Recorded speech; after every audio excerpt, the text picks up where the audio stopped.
Olá pessoal, tudo bem? Mais um programa aqui na sua TV Cairós, no seu canal 7.1, graças a Deus. Obrigado a você que está ligado na TV Cairós em qualquer lugar de Marabá, meu irmão, minha irmã, nesse programa abençoado. Você, homem abençoado, mulher abençoada, obrigado pela presença na frente do vídeo.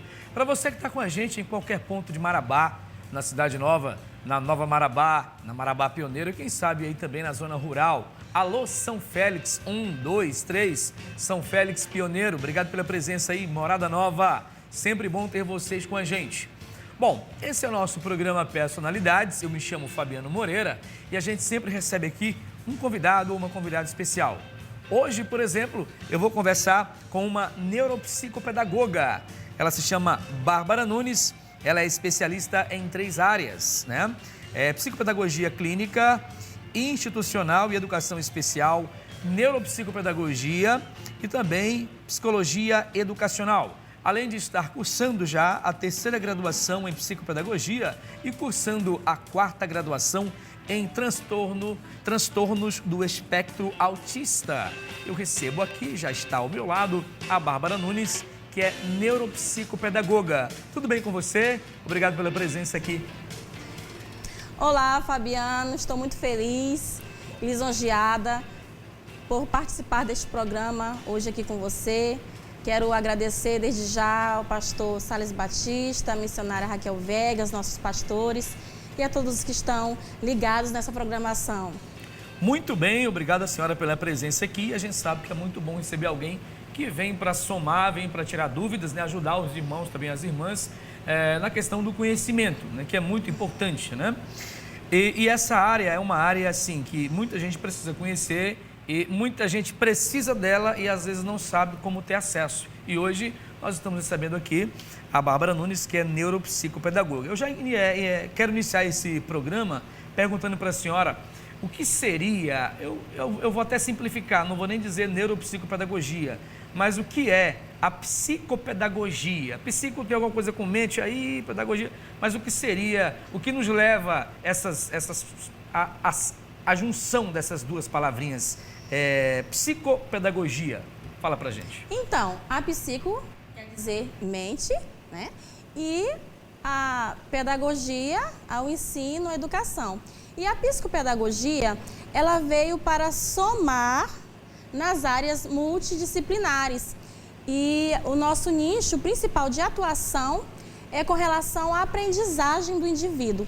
Como esse indivíduo aprende, quais são as dificuldades que esse indivíduo pode estar tendo no período acadêmico, né, estudantil dele, e poder ali ajudar da melhor forma a essa maneira de aprender, né? Isso. Eu me lembro que a minha avó dizia assim, esse menino é muito rudo, né? É uma palavra assim, tanto popular, mas o pessoal dizia, eu sou rudo. O que é rudo? Na verdade, é que a pessoa tinha dificuldade de aprender ou não decorava facilmente, né? É basicamente por aí, algum bloqueio que a pessoa tenha, digamos, uma dificuldade mental, intelectual e psicológica de enxergar aquilo, aprender, assimilar as coisas. É por aí, né? Há uma barreira que encontra isso? Existem algumas barreiras que podem estar aí fazendo com que o indivíduo não aprenda no período com que as crianças da sua idade aprendem. Então, existem aí os transtornos, existem as dificuldades de aprendizagem e existem também o problema de aprendizagem. E cada um tem as suas características. Exemplo, o transtorno, geralmente ele se ocasiona no período gestacional. Entendi. Ou de forma genética, hereditária, ou talvez por situações que tenham ocorrido durante a gravidez. Já a dificuldade de aprendizagem é aquela criança que ela não teve nenhum problema no seu neurodesenvolvimento, no tempo que estava sendo gerado, mas que no decorrer do processo acadêmico, ela começou a ter dificuldades ou na escrita, ou na leitura, ou nos cálculos, e ela precisa de ter uma intervenção para que ela aprenda de maneira adequada. E existe também a questão do problema de aprendizagem, que é aquele indivíduo que ele não tem dificuldade, não tem nenhum transtorno, mas o processo pedagógico foi prejudicado, ele não teve uma Talvez boa... foi interrompido. Foi interrompido, ou foi mal feito. Foi mal feito, alguém, às vezes não teve um método adequado, uma estratégia bem elaborada, um plano de aula. E aí tem que zerar, esquecer tudo que passou, vamos recomeçar e refazer esse método, é isso, né? Olha, geralmente no espaço psicopedagógico, no espaço clínico, nós avaliamos a criança a partir da observação do que ela mostra saber, quais são as habilidades, né, que essa criança tem, o que ela sabe, o que ela gosta de fazer. Entendi. E depois começamos a observar quais são as dificuldades, em que áreas essas dificuldades estão mais pontuadas para a gente poder intervir. Não tem como eu fazer uma intervenção sem antes avaliar. Então, quando nós avaliamos, nós sabemos aonde é que estão as dificuldades e ali nós vamos pontuar. Por exemplo, se a criança ela tem dificuldade na ortografia, troca letras, então já é um fator para estar sendo investigado. Será que essa criança tem uma dislexia? Ela tem um transtorno de aprendizagem? Ou será que ela tem um problema de aprendizagem, um problema que foi ocasionado no espaço escolar? Entendi. Então, é interessante que seja feita uma investigação. Bom, eu vou fazer uma pergunta particular rapidinho. Já a gente fala sobre as diferenças entre transtorno, dificuldade e problema de aprendizagem, de forma mais pontual, assim, específica. Mas eu queria saber o seguinte, psicopedagogia, no atendimento que a senhora recebe lá na sua clínica, no seu consultório, esse tratamento, ele se dá somente de forma pedagógica, psicopedagógica, ou ele pode se dar também através de um tratamento clínico, medicamentoso? Ou não? Olha, no espaço clínico, não.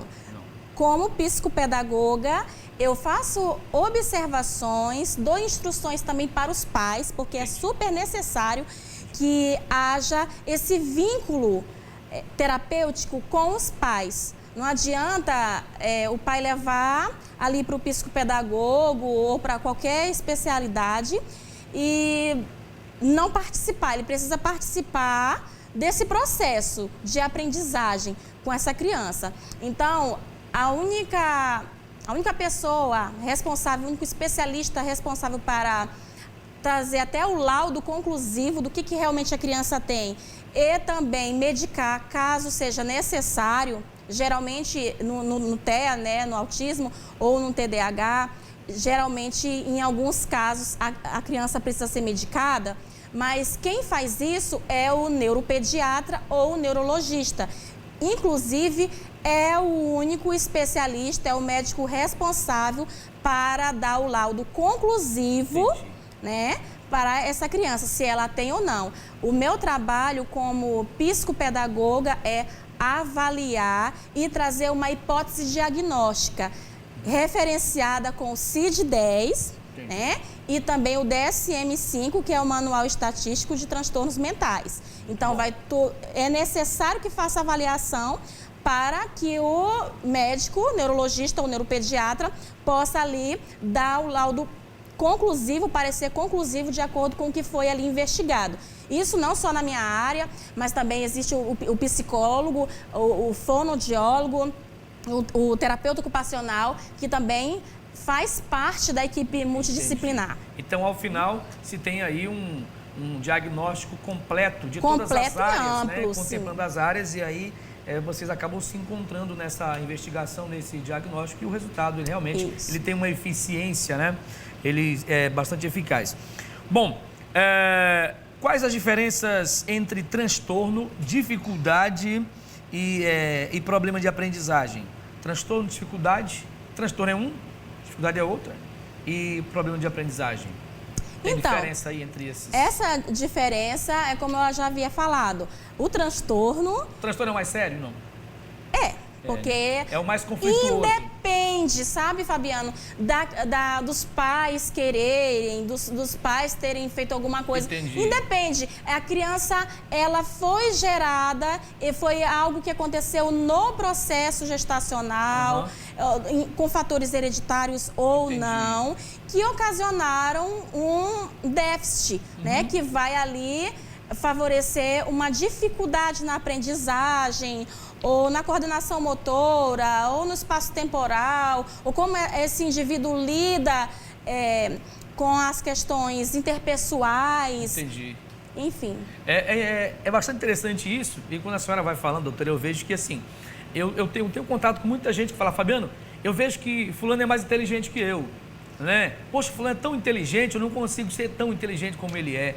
Mas, na verdade, talvez não é nem a questão de ser ou não inteligente, pode estar relacionado à forma que aprendeu, à forma pedagógica, ou realmente pode ser a questão do transtorno, desde quando você foi gerado. Essa questão do déficit é interessante, né? Muitos falam de QI, não sei se QI tem a ver com isso também, um tem mais QI, outros menos QI. O QI tem a ver com isso? É por aí?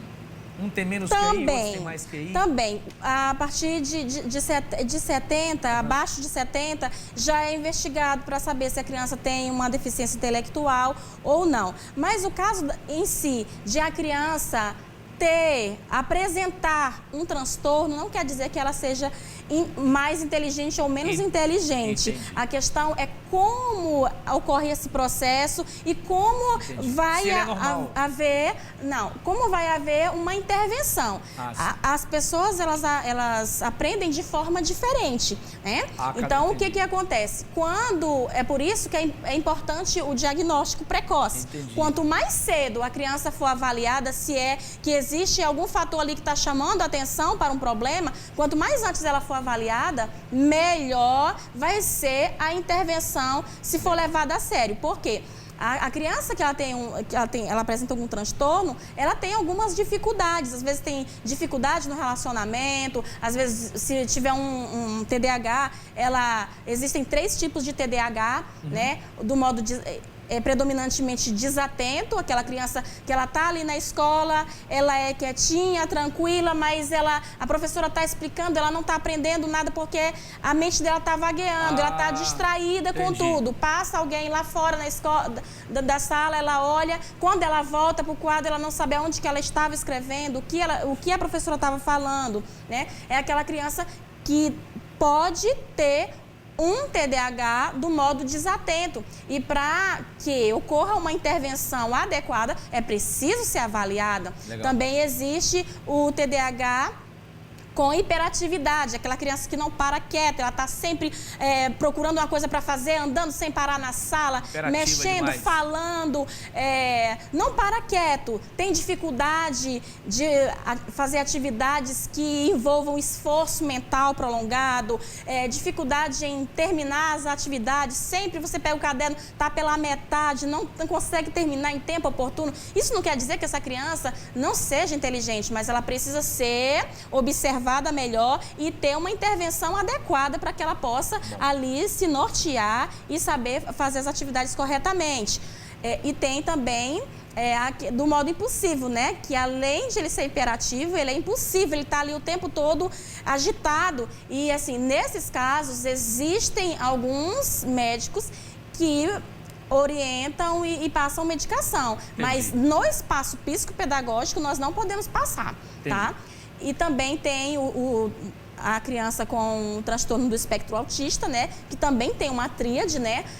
E geralmente se caracteriza pela a dificuldade na interação social, a maioria deles tem dificuldade de olhar nos olhos, de fixar os olhos, movimentos estereotipados, ecolalias. O que são as ecolalias?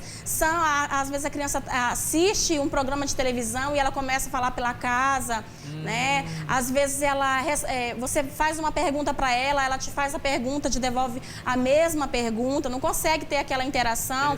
Então, se existe uma criança na casa dessa pessoa ou próximo, a pessoa está vendo, precisa avaliar, precisa levar no neuropediatra, precisa levar em alguém dessas áreas que eu falei agora há pouco, que possa estar aí fazendo uma avaliação mais minuciosa e detalhada para se chegar àquilo que a criança está apresentando. Para quem está acompanhando a gente em casa, tá às vezes se perguntando, né?